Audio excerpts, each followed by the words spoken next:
of the ANC from the 26th to 29th of July 2019.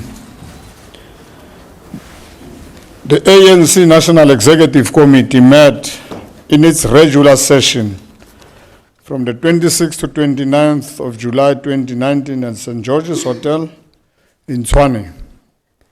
The NEC meeting took place 2 months after the national and provincial elections, when the ANC mandate was renewed as a government of choice at the national and in 8 provinces. The NEC Lekgotla from the 1st to the 3rd of June 2019 set out the overarching governance priorities for this term of office based on the ANC manifesto and conference resolutions, and building on and learning lessons from the first 25 years of democracy. Cabinet held its own Lekgotla and translated the priorities into government medium-term strategic framework of 2019-2024, as reflected in the State of the Nation address and the budget votes of the executive.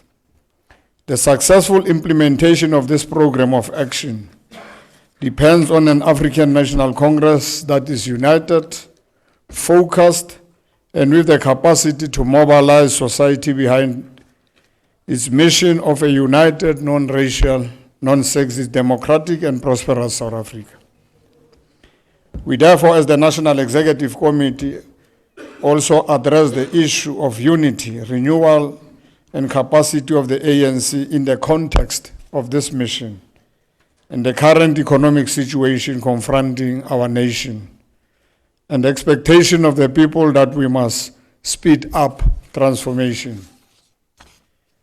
We woke up this morning on the announcement that the official unemployment rate has risen to 29%. This continues to be the single most important challenge facing our nation. The ANC agreed that among the most critical tasks of the organization as we continue to build a non-racial, non-sexism is therefore to place the economy on an inclusive and higher growth trajectory, create employment, strengthen local government, and improve service delivery. And on the economic front, the National Executive Committee received presentation on the current state of the economy. It discussed the structure of the economy, including monopolies in various sectors, the state of manufacturing, investment, black economic empowerment, as well as sustainable job creation. The NEC noted with concern the poor performance of our economy, with continued job losses and serious challenges in critical state-owned enterprises. And this has a dire impact on poor households, the middle class, women and young people who bear the brunt of structural unemployment, inequality and poverty. The National Executive Committee also received an update on the implementation of the economic stimulus and recovery plan, including targets set announced by government in 2018. It urged government at all levels to move faster in the implementation of the package of measures and to monitor and report on a regular basis to the National Executive Committee. The NEC called on government and to also consider other agent measures to accelerate radical socio-economic transformation through inclusive growth and employment creation involving all social partners. This includes prioritizing the reimagined industrial strategy in identified priority sectors, micro and macroeconomic policy measures, tackling the monopolistic structure of the economy, land reform and agro-processing, a carbon-efficient economy, fourth industrial revolution sectors, and improving the ease of doing business in South Africa and investments in infrastructure, in townships, and in rural economies. The National Executive Committee expressed grave concern about the continued job losses and urged government and all social partners to address this process by implementing the 2018 Job Summit Agreement, including such measures as temporary employee-employer relief scheme to be used by companies in distress as a means of financial relief to retain jobs and reskill workers. Government and social partners are also urged to report on urgent measures to tackle problem of unemployment, especially youth unemployment. The ANC calls on all its members, supporters, and all South Africans to be part of this national effort to accelerate inclusive growth and transformation through small and medium businesses, cooperatives, artisanships, social entrepreneurship, innovative enterprise development, and other measures, as well as engagement with business and entrepreneurs in other African countries, so that we make use of the opportunities of the African Continental Free Trade Area. Once more, on the South African Reserve Bank, the NEC reaffirmed the 54th National Conference resolution to return the sovereignty of this important national institution to the people of South Africa as a whole. And the NEC emphasized the policy positions of the ANC on the mandate of South African Reserve Bank and its independence, as set out in the Constitution of the Republic of South Africa, with its mandate to be exercised in regular consultations with government. The NEC welcomed government decision to provide assistance to Eskom to address its liquidity challenges, with the understanding that the entity should proceed with reorganizing to improve efficiency and transparency, while safeguarding jobs and livelihoods.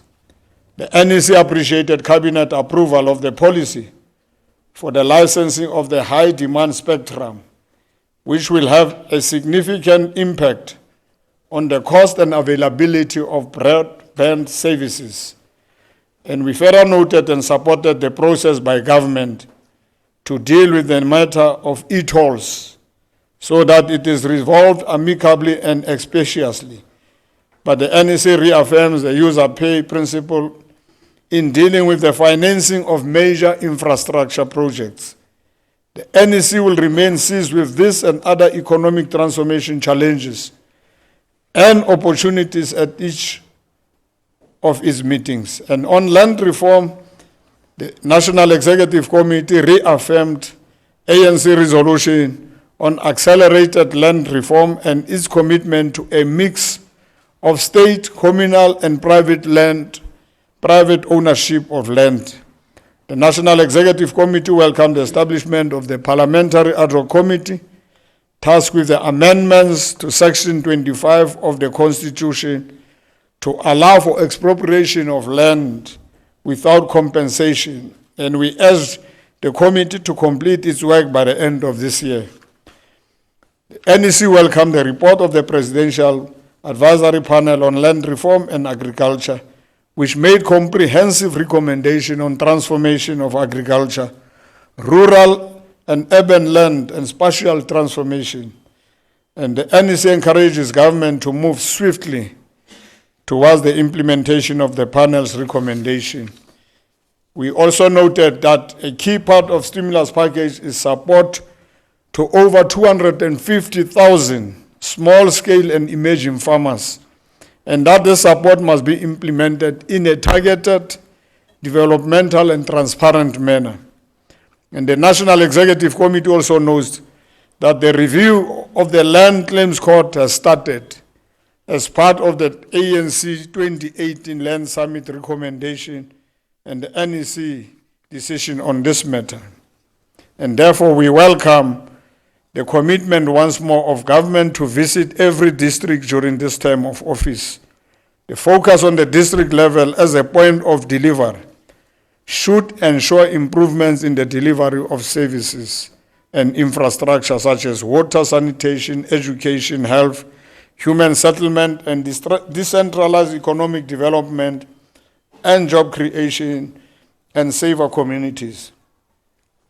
The state of local government remains an issue of concern, and the ANC will convene a special two-day NEC meeting to pay attention to this critical sphere of government and improving the delivery of effective and affordable basic services. We once more welcome the finalization of the National Health Insurance Bill by Cabinet, the establishment of an NHI war room, and the signing of a health compact between government and various sectors of our society. The ANC welcomes the extraordinary measures to deal with gang violence and violent crimes on the Cape Flats, including the deployment of the South African National Defence Force, and the levels of crime across the country, including gender-based violence, must remain a priority concern of government and all sectors of society.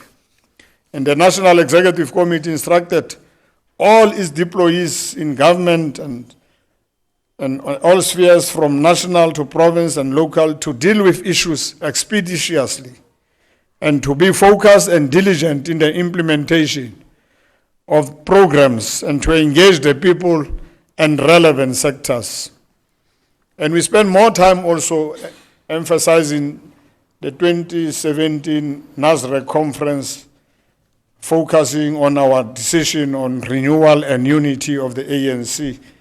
The National Executive Committee had extensive discussion on strengthening the organization, accelerating renewal and unity, and building collective leadership so that the movement becomes a more effective instrument for radical socio-economic transformation and uniting and serving the people and the entire country.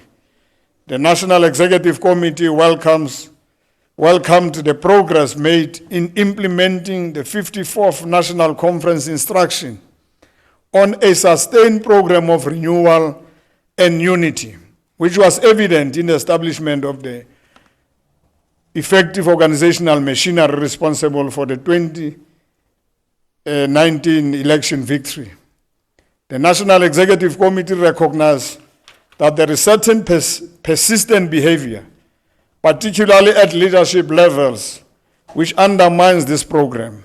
This includes factionalism, untested and wild accusations, use of social media to attack each other, and policy positions of the ANC, leaks to the media, and taking the organization to court without exhausting internal processes.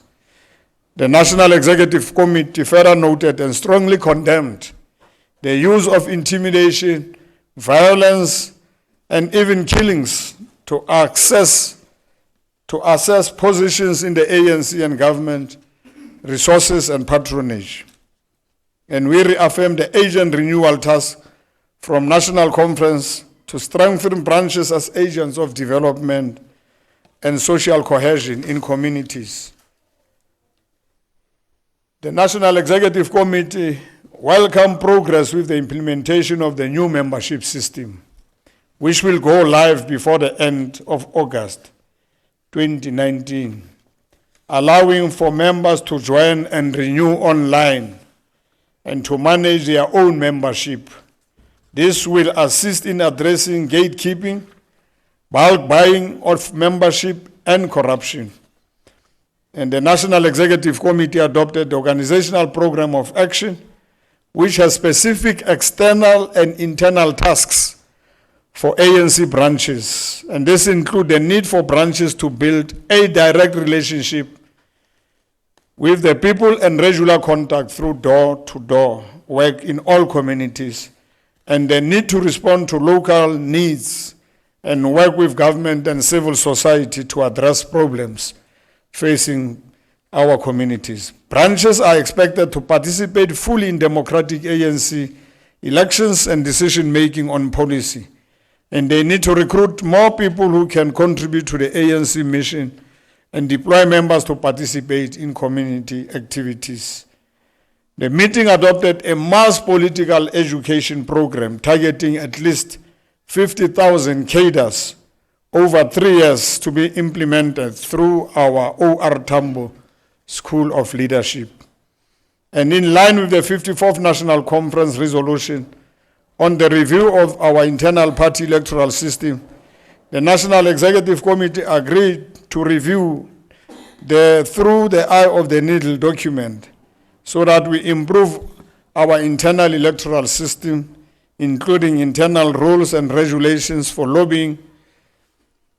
Since its mandate has come to an end, the National Executive Committee dissolved the ANC Youth League National Executive Committee, and we appointed a National Youth Task Team to oversee the process of rebuilding the ANC Youth League, of implementing a program of action, working with Progressive Youth Alliance and other youth formations, and organize a successful National Congress of the ANC Youth League not later by January 31, 2020.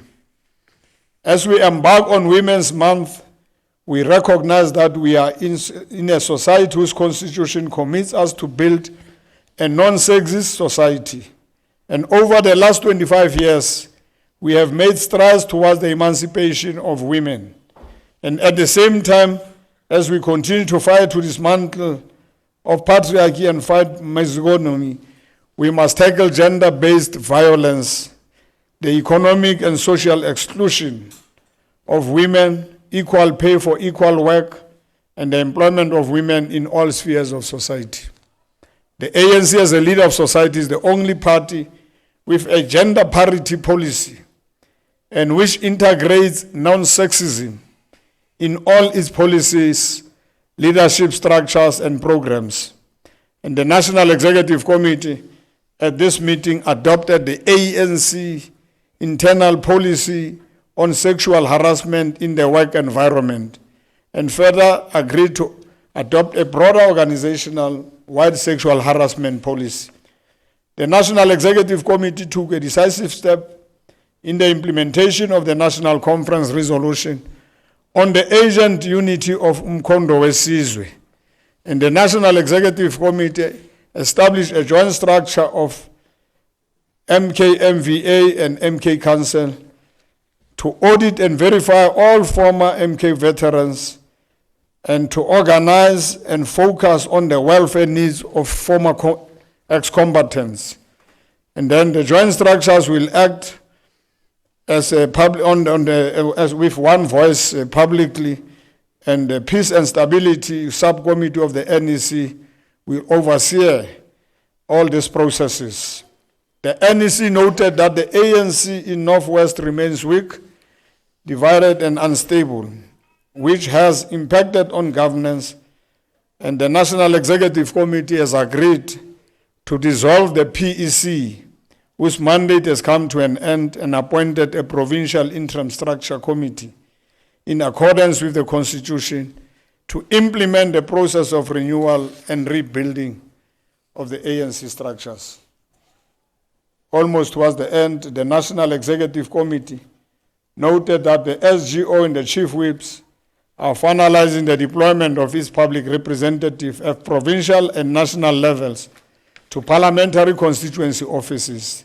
This process will ensure that we have an ANC constituency office in every municipality, so that the MPs and MPLs do regular constituency work, engage with citizens and communities to help resolve problems. And these constituency offices must also help educate communities about their rights, about legislation and services of government. The National Executive Committee further welcomes the celebration this year of the centenary anniversary of the birth of Comrade Sefako Makgatho, who served as the second president of the ANC from 1924 to 1927. And he was co-founder of the Transvaal African Teachers Association, as well as a co-founder, a political journal, The Native Advocate, and Abantu Batho. And as the president of the Transvaal Congress and an NEC member, Makgato was enraged by the passing of the Land Act of 1913, which he believed was fraught, I quote, with the most momentous issues as it infringes on the common rights of the people. The National Executive Committee encourages all structures, therefore, to organize memorial lectures and other activities on the life of this giant of our struggle. And we further confirm that disciplinary processes need to be implemented consistently, and that any leader or member who contravenes ANC policies and protocols shall face due process in line with the ANC Constitution without fear or favor.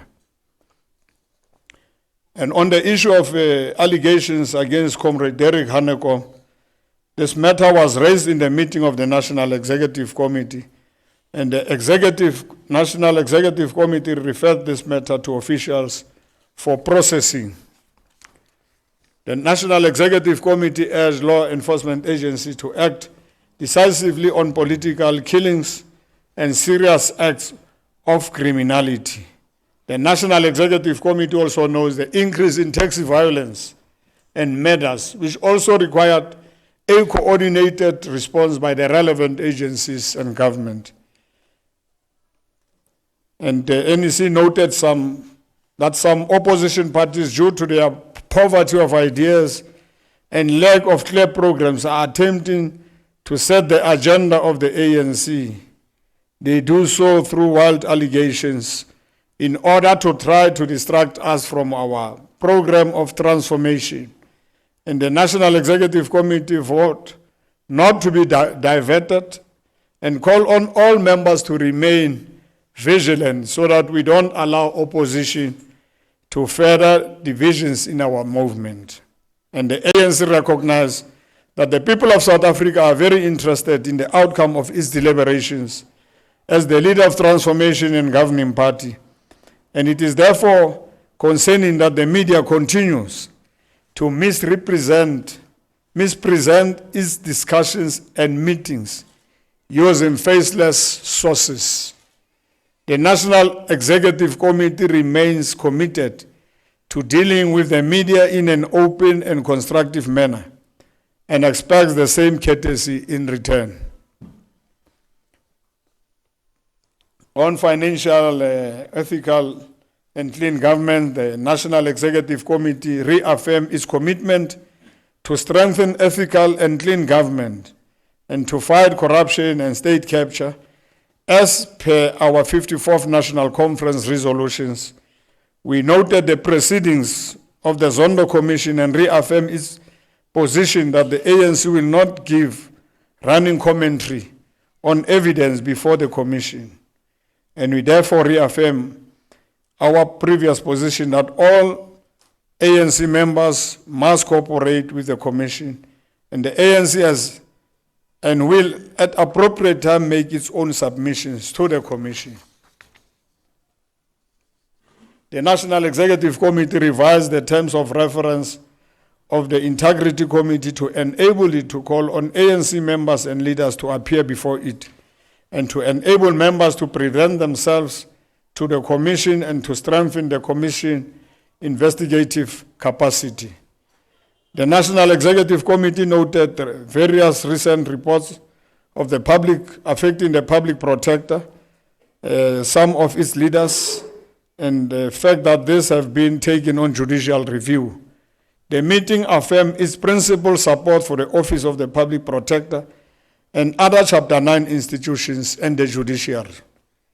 And on our international matters, the National Executive Committee once more reaffirmed its commitment to the African agenda, appreciates South Africa's election to the chair of the African Union in 2020, and welcome the coming into force of the African Continental Free Trade Area, and urge government and all sectors for society to prepare for the opportunities of the world's largest common market.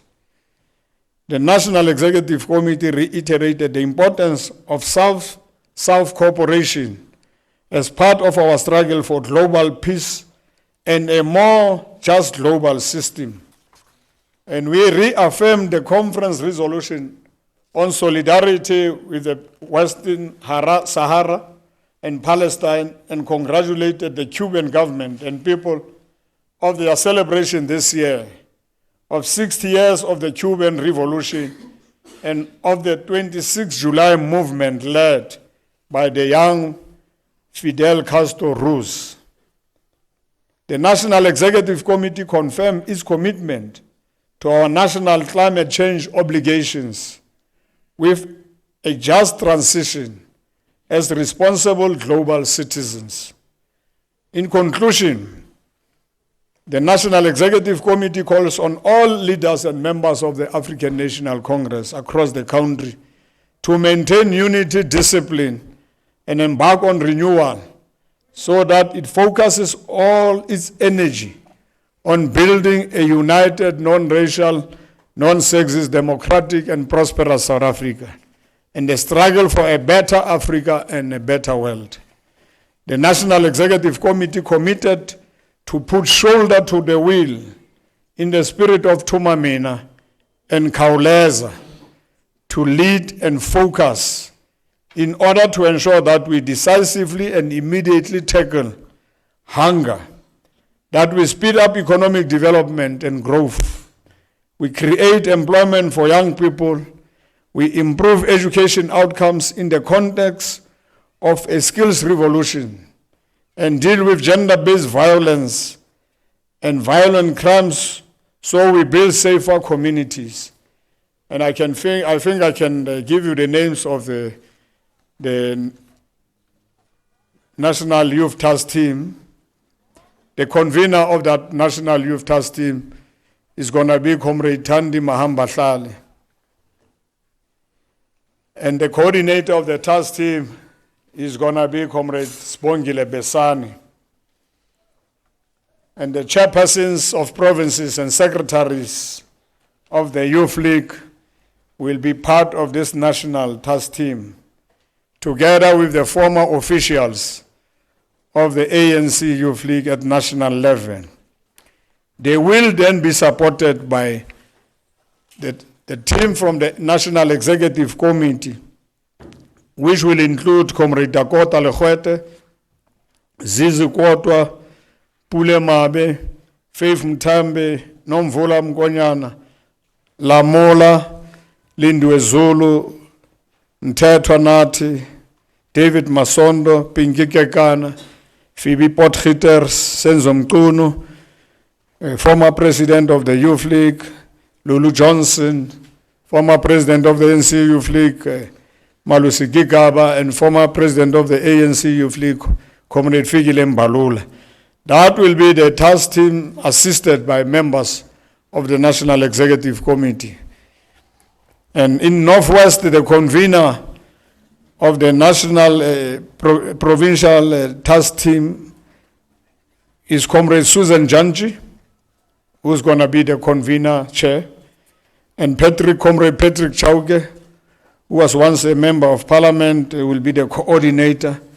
Comrade Supra Mahuma Pelu, Comrade Kenetswe Mosenunghi, Comrade China Dodovu, Comrade Silole Hare, Comrade Motlale Pule Khosho, Comrade Salava Mulapisi, Comrade Nono Maloi, Comrade Rose Dipuko, Comrade Ntise Montewa, Comrade Maite Khaile and Sophie Maine, Lerato Tema, Bridget Hlomelang, Pitzaleng Kopani, Jojo Matlala, O.J. Tsilapedi, Noni Khabi, Manketsi Tlhape, Fili Mapulane, Wendy Matsimela, Kenny Morolong, Lina Miga, Zeg Stolo, Bushi Mape, Wendy Nelson, Comrade Gordon Gehakile, and ex-officio Comrade Job Mokhoro, and we'll also have the chairs and secretaries of the leagues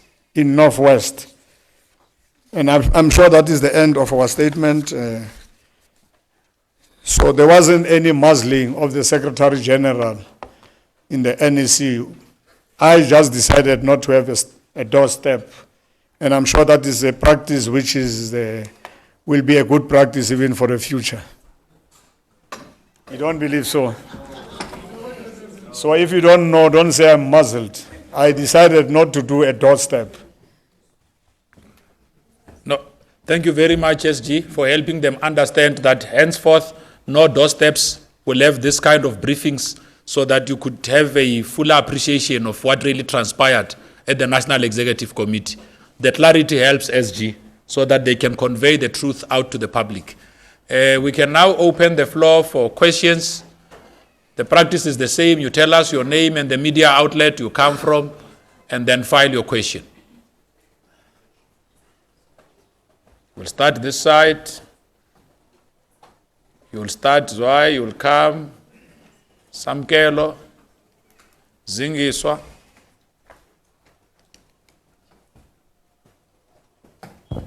Okay, Nawe, independent. Sfiso. Are you, because so that we take all hands now, and then we can, otherwise there will be questions coming up when answers are being given, and we tend to delay. We're only going to open for 2 rounds of questions. Yes, Sisi? Okay. Now we put. Okay, Buzwai. Okay. Good afternoon, everyone. It's Mzwandile Lembeje from the SAPC. Maybe let's start on the recent stats which have just indicated to us that the economy is in trouble. 29% unemployment. And the last time we gathered in this room, the Secretary-General of the ANC said in 5 years they were going to work hard. You were going to work hard to reduce it by, I think, 14%, if I am mistaken. Given that instead of reducing the unemployment, it's going up, do you still stick to that wish that you communicated last time we met here? Another quick question. One of the things, SG, you keep speaking about here is the unity of the ANC and to stop the public spats. But we actually see the opposite on the ground. And I can tell you, those leaks you're complaining about, we don't get them from anyone else, but they come from the NEC people. So are you confident of the quality of leadership of people who are leading the ANC at this current juncture, given the current problems that we are having and some of the issues that you could easily be resolving, but you are not able to do? So I don't want to finish all the questions for my colleagues, but I'll just pose once more on Derek Hanegong. You said you referred it to the top officials. As why was that the case? Why didn't you perhaps institute the normal disciplinary processes, as he, on the face of it, appears to have somehow gone against the rules of the ANC? Yes. Let's just check. I hear the mic tends to have some sounds. I think it's there. fine. Okay. SG Lizega from News 24. The former president made these allegations, damning allegations against some of the leaders in the ANC, calling them spies. And you, in that state capture commission, said that the ANC should look into this. I'm wondering if the NEC did communicate, if there was any discussions about the allegations that were made by the former president, and what was the outcome?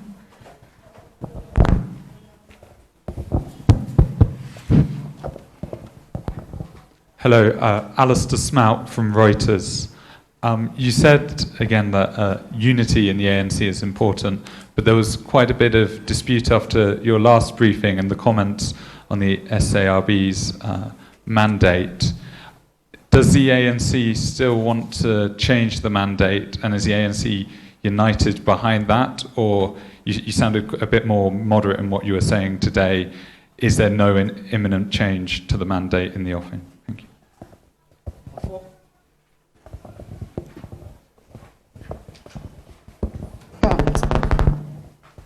Samgelo Masego here from ENCA. SG, when it comes to issues of unity within your party, does this have to do in relation to what is reported to be the president's, in his political overview on Friday afternoon around the perceived perception or the allegations that there may be those who may be plotting to unseat him in the upcoming National General Council next year in 2020, June, July?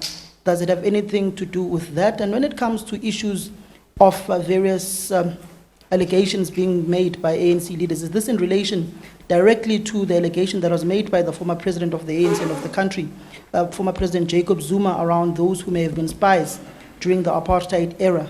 And then the last question, there have been some reports somewhere that one of your deputy ministers is fighting for his life and has been poisoned. Is there any credence to this allegation that Stumo Dlamini is fighting for his life? Thank you.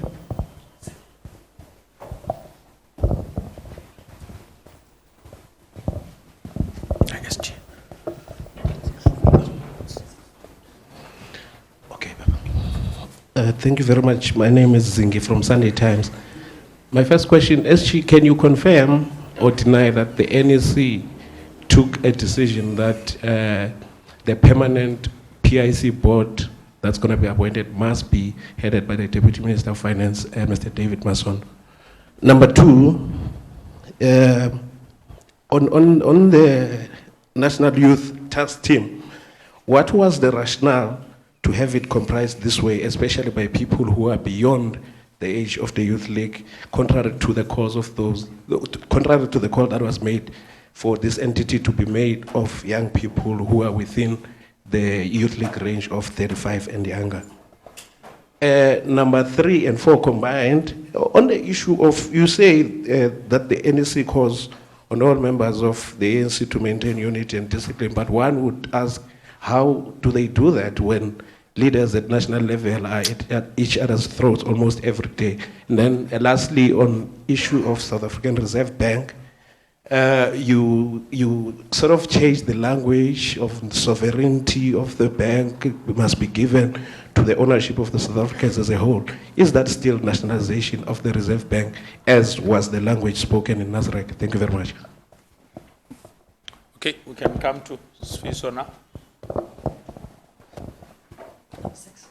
Yeah, we'll be done. The only one, then we take you, then we close for questions, the leadership answers, and then, yeah. Thank you, Sefiso Mahlangu, Independent Media.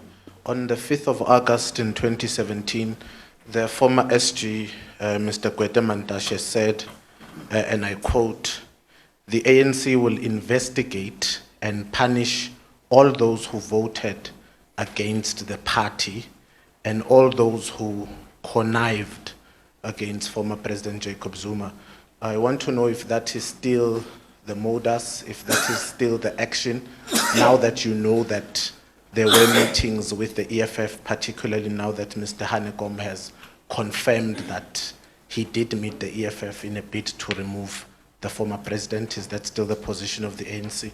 And my second question is, when the allegations were made against the SG that he and the former president had formed a new political party or had assisted the creation of ATM, the ANC ran speedily to form an inquiry of sorts that would be chaired by Ms. Freni Genwala and former President Kgalema Motlanthe.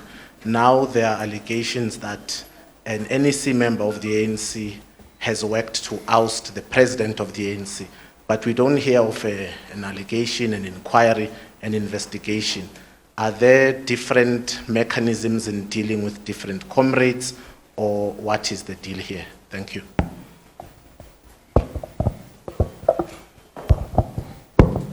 Kotadzo Marisa from the Sowetan. Was there any discussion around the Gauteng MECs? And what was the agreement? Because we are being told that Premier Makura was advised to remove one male to add in order to appoint a female. Was that the agreement, and when is this supposed to be implemented? On Mr. Derek Hanekom, the SG speaks about processing. What does processing mean? Can you please clarify on that? And then in terms of Public Protector Mkhwebane, the SG says the ANC still supports her office as well as other Chapter 9 offices. Does this mean you will not support the call for her to basically step aside in Parliament?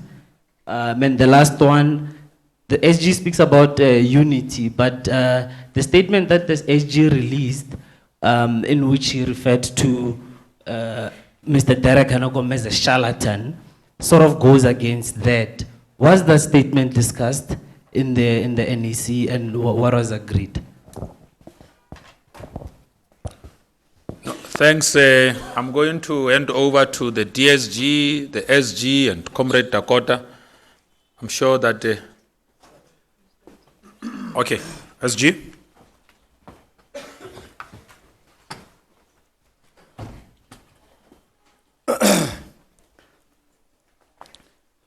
You see, what we have discussed is that the media want to set the agenda for the ANC because the media has its own sources. And we have discussed this matter of sources and sources amongst ourselves. And we have actually said there is a need to deal decisively with this matter of sources. Because at times you guys are able to cite the internal discussions. So it means you have your own spies. It's you saying so, Mzwandile. You say you have NEC members who are leaking this. It's not yourselves just trying to get the stories and writing. Because at times you do it in codes. And you know when you do it in codes, we have decided that we need to approach the ombudsman. Because it means we are saying this is what has actually happened in the meeting when factually there isn't such a thing. Our position on the nationalization of the Reserve Bank has not changed. If you talk about sovereignty of that bank belonging to the people, it's one and the same thing. So we have said we are going to implement our decisions of NASREC. And as we do so, all the decisions which must be implemented in a responsible way. We are not like a an opposition party. We are governing the country. And therefore, we have to be responsible. And that's why we are discouraging the public spares. Unity is a process. It's going to happen. And we're not going to stop talking about unity. Since the establishment of the African National Congress in 1912, until today, we have been emphasizing this point. It's part and parcel of our DNA. And President never, and that's why I say your sources at times mislead you and make people. No wonder the research that 51% of South Africans no longer believe newspapers. Because you talk as if the president in his political overview raised a matter of somebody on some people wanting to topple him. We have never discussed such a matter. The ANC discussed and focused on matters affecting South Africans, unemployment, youth unemployment, gender-based violence, since it is actually Women's Month this year. So we have never discussed this. This was one of the most open, frank meeting of the National Executive Committee. A very lovely meeting with no temperatures high. Every leader was looking at the ANC and being critical of ourselves, interacting. And that's why our focus is about people of South Africa who are still poor. And that's why we also once more have put into context the fact that our ANC lexicon and resolution on radical socio-economic transformation must still happen. And we all agree that this is the way forward for us to actually make sure we said comrades must stop abusing a public platform, abusing foundations, because we want to focus ourselves on unity. On the issue of Comrade Derek Hanekon, we are saying we have referred, this is a resolution by the National ANC Executive Committee. We refer this matter to officials for processing. Every agenda, every item we have discussed, when we go to the National Executive Committee, we take things we have processed, not something which happens and then comes and then we put it on the agenda without having been processed by the officials of the ANC, the National Working Committee. So when we take reports and any matter to the National Executive Committee, we start with officials, National Working Committee. When you go there, you go with a recommendations of a collective, not recommendations of SG, not recommendations of DSG. DSG and SG are actually custodians and take matters of the National Working Committee to the National Executive Committee. We work as a collective, and I think that's what we want to emphasize, even on the issue of, so Sunday Times, internal discussions, we have serious internal discussions. We criticize ourselves, we look at ourselves, we look at society, we look at the global politics, and we make sure that the ANC hegemony is back. You will see the ANC in action. Maybe it's a matter of time, and those who understand politics will understand that we remain focused, we remain optimistic, we remain positive in making sure that we address challenges facing South Africa, challenges of the economy. Because these are real challenges. And by the way, they are not only happening in South Africa. We are not an island, we are part of the globe. So what is happening today in South Africa is happening across the country. There are job losses throughout the world. And South Africa, we do have ways of making sure that we mitigate against these challenges. I'm sure DSG will take other questions.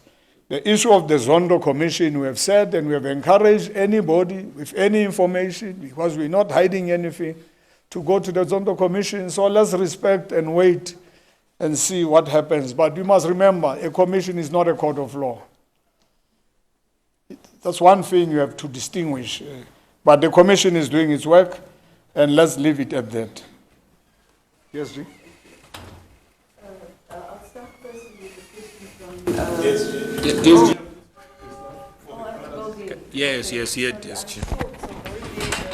A challenge for me. I've adjusted. Thank you very much. Let me begin firstly with the following. We spent a great deal of our time analyzing our economy. We received some inputs from various NEC members who are actors in the government, who lead the economic sector. Obviously, for us, this was the main and real issue that we had to spend most of our time on. The concern we raised was that up front, the divisions in the ANC impact on every sector of society.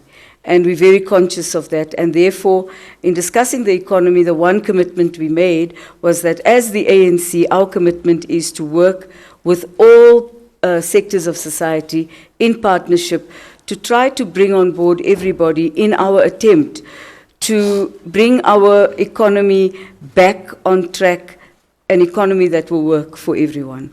The issues, the stimulus package pronounced in last September by President Ramaphosa is one of the issues that we will all look at. There are 4 major categories that inform that.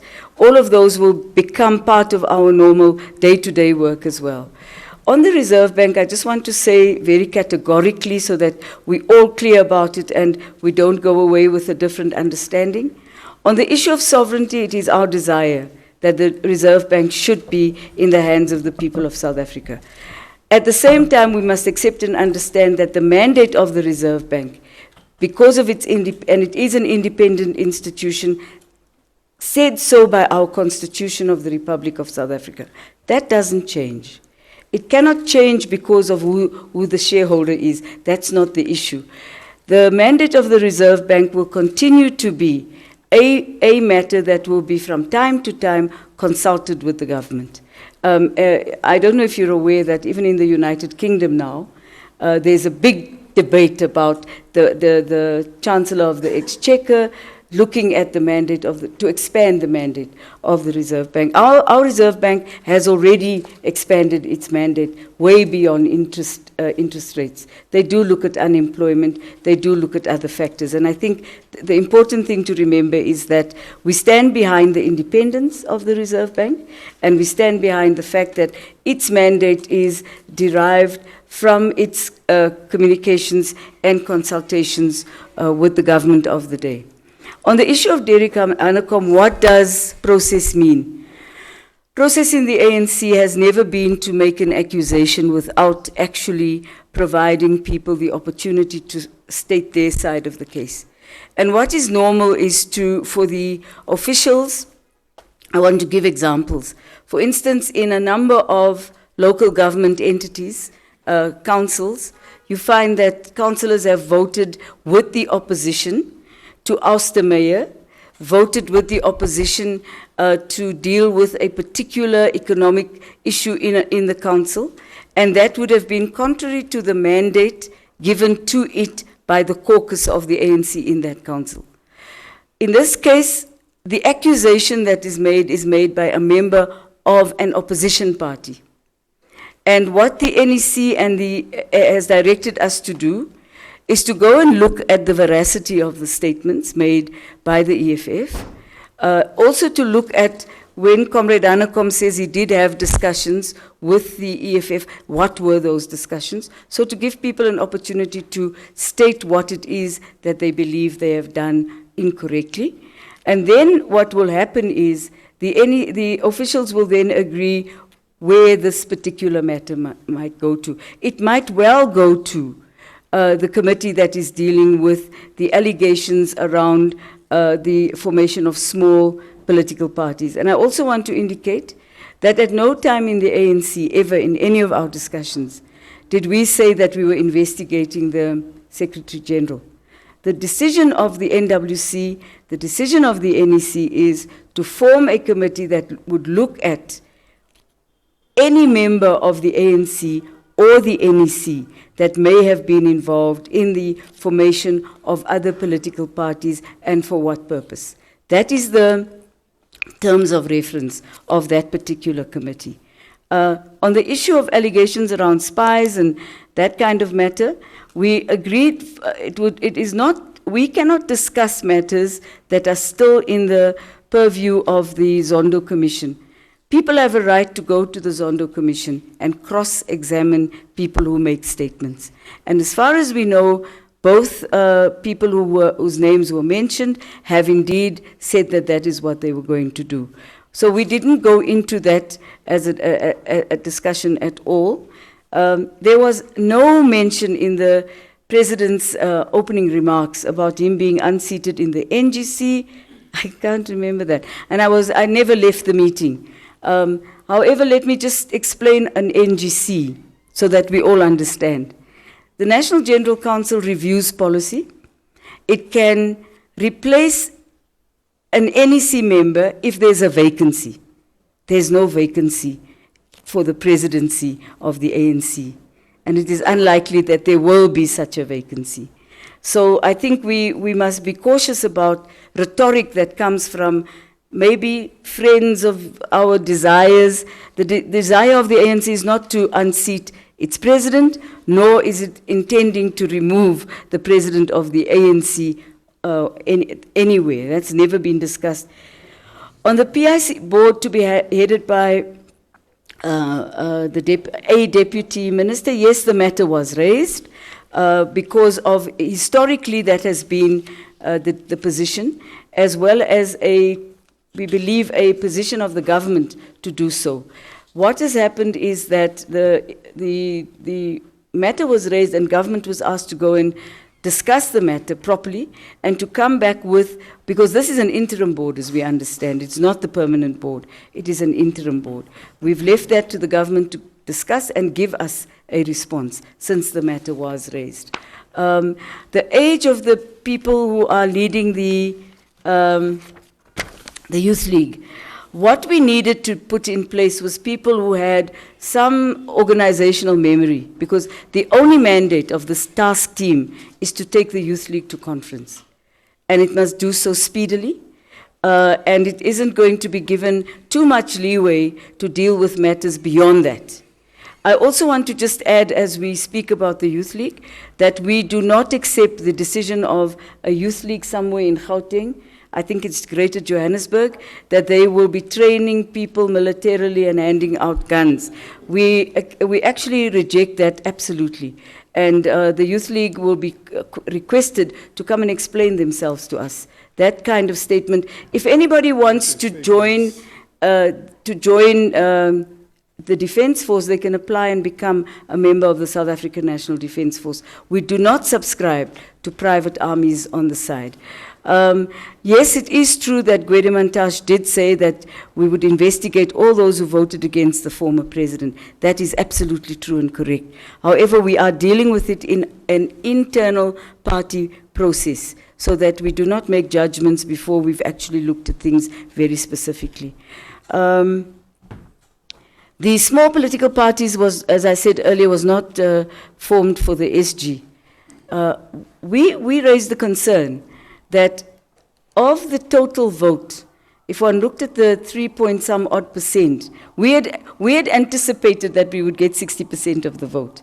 But if you count the votes of all the smaller political parties, other than, let's say, NUMSA party and so on, 3% of the ANC's base had been taken by other political parties. And our concern was that those political parties had grown out of the ANC, and it would seem with an intention to weaken the base of the ANC. It's a concern, and it's not a concern that we can leave floating around. We have to look at it.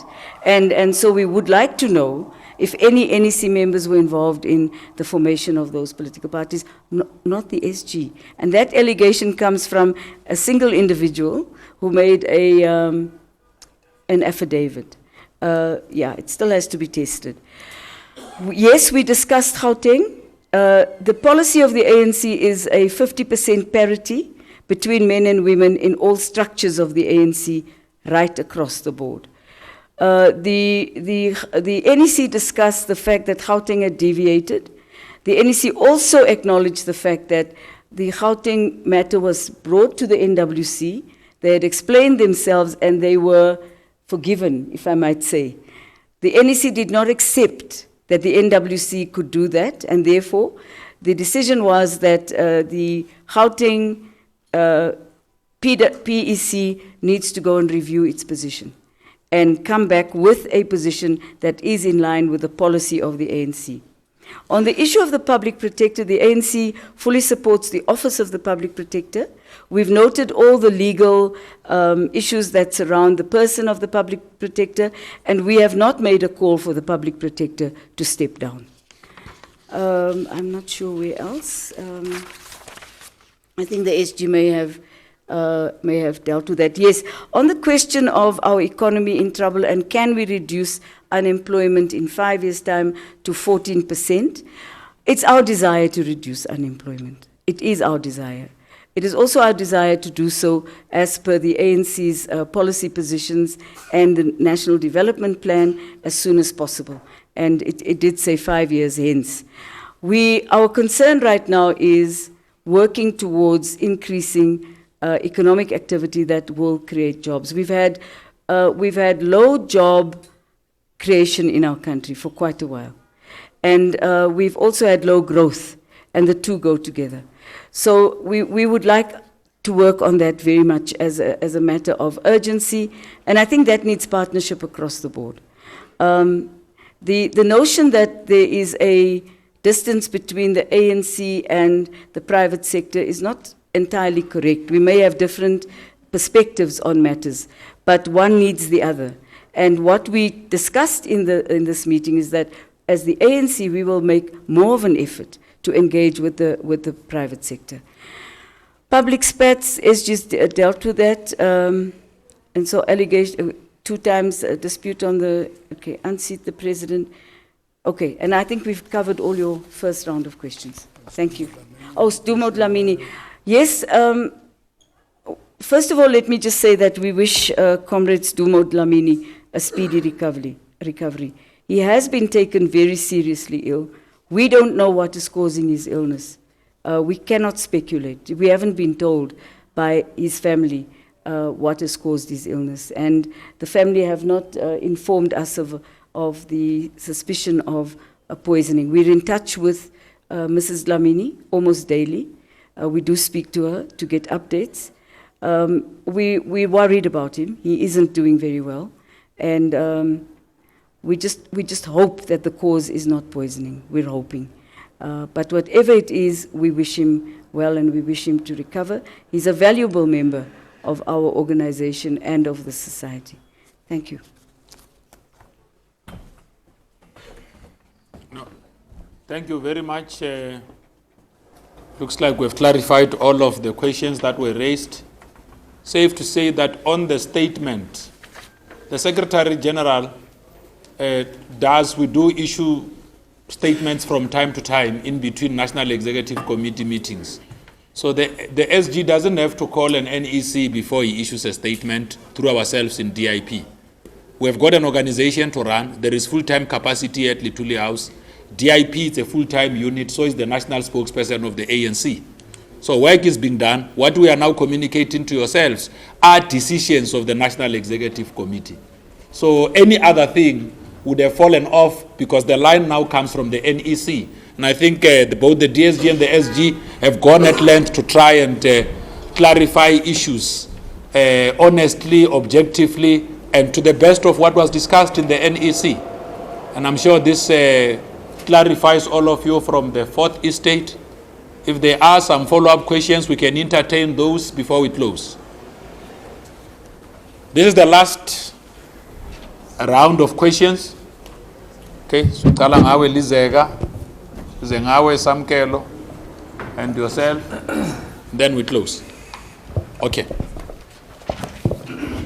I'm sorry, Bule, I just want to hear it from the SG. SG, are you saying that essentially that the names that you called Mr. Derek Hanegom, Charlatan, EFF Sleeper, are you now saying that you retract that statement? I just want to get clarity on that. Are you retracting that statement coming from the NEC? We have never discussed that.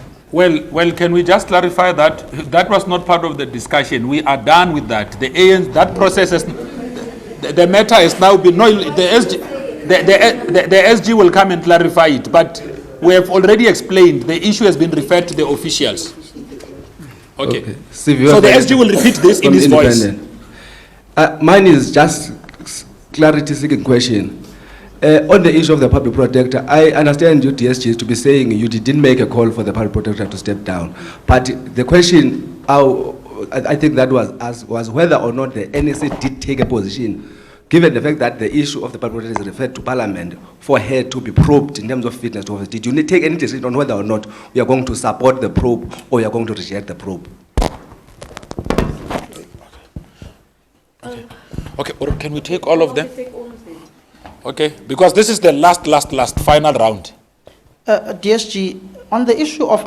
your hand was not up. No, Samkelo was up, Zingi was behind you, your hand was not up, so we've closed for questions. Yes. DSG, on the issue of the investigation with regards to your concern that this 3% of your base has gone to splinter parties that have come from within your ranks, how far are you with this investigation that you are looking into with some NEC members who've allegedly been part of the formation of these splinter parties? And then with the issue of the public protector, I assume you've seen the court papers filed today by the president and by the public protector.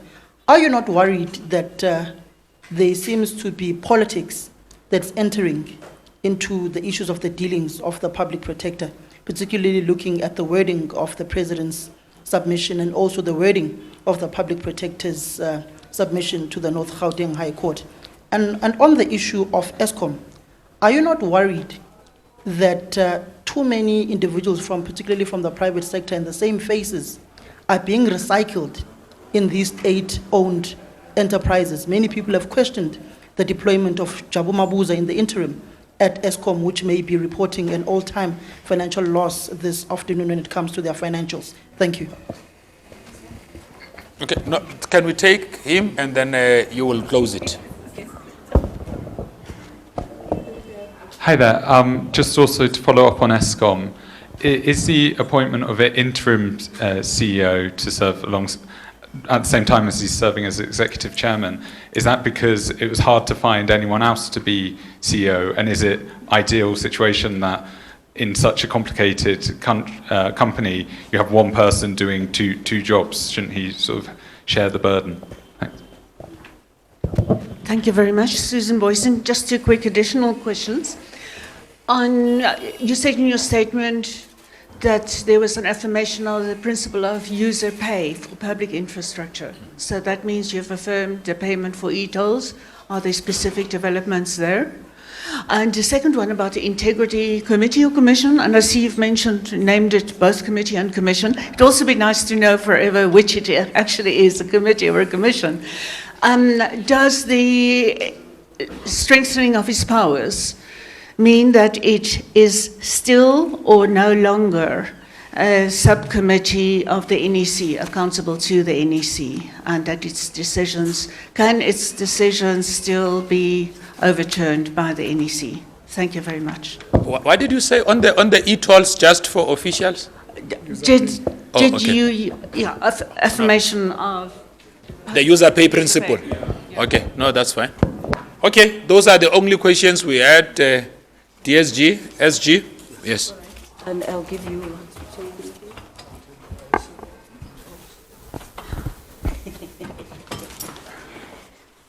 Okay, thank you very much.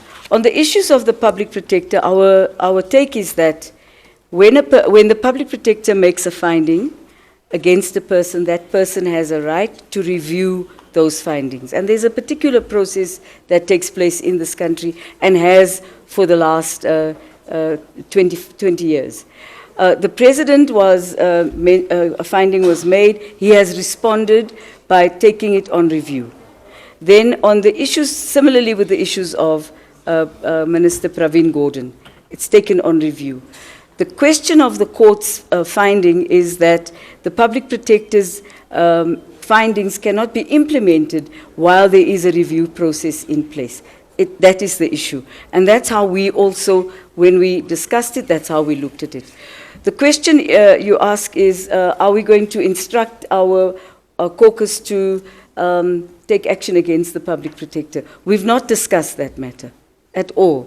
We've not taken a view as to whether or not we will ask the public protector to step down. That's been the narrative in the media at the moment. Our concern, our primary focus is that can we allow the law to take its course? Can we allow the issues that are playing itself out in the courts to take root? And when people make submissions, they make submissions in defense of themselves. I think that's natural and normal.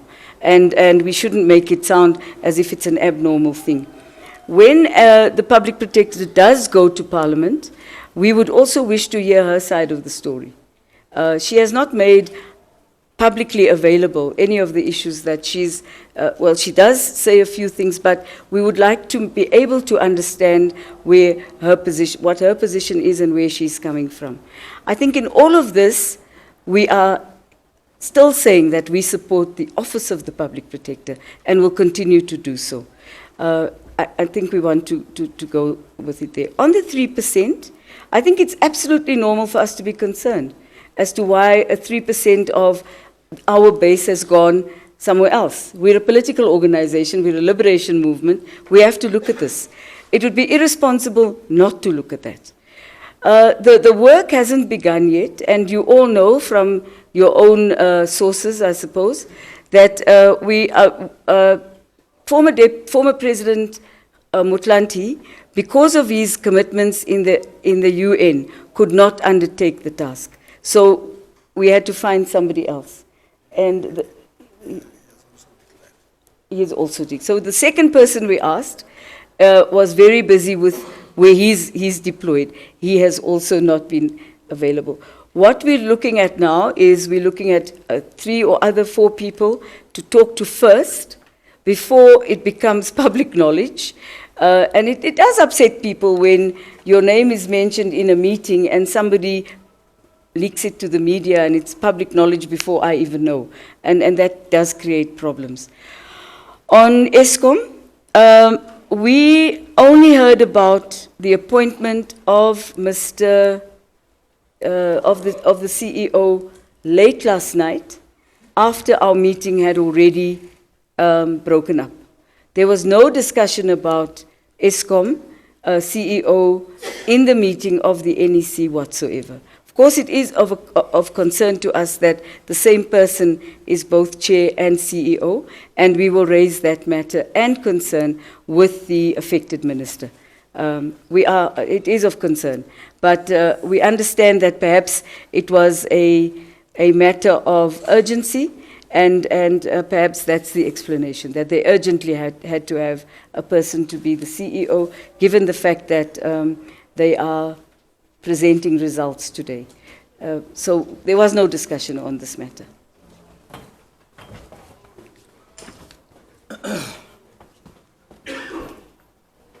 Well, I'm sure we have answered all those questions. You know, when we look at the judiciary or any review, you must remember there are lower courts and higher courts, and the Supreme Court of Appeal and the Constitutional Court. And as journalists, I'm sure you know, an analyst, that a higher court may overturn the decision of a lower court.